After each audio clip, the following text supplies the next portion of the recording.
The 1300-meter race is on the way. We have Romantic Jewel draws for your lead. Moving up, Glorious Valentine to grab the lead. Then followed by Scarlet Bell. Don Albertini is racing in fourth. Then followed by Calabar Zone as they race towards the half moto. We have runner number 7. This one, Glorious Valentine, leading the field by about 4 lengths.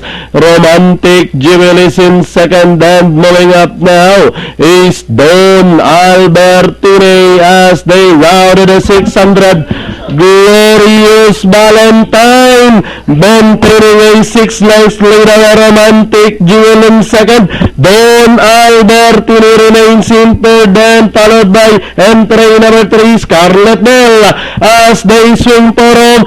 Glorious Valentine still leading the field. Romantic Jewel moving up now. Arias grab the lead, and Don Albertini with 150 to go. Romantic Jewel, our entry number 2, Don Albertini, and finally Mark Angelo Alvarez on Romantic Jewel. Don Albertini, then comes Jade Avenue.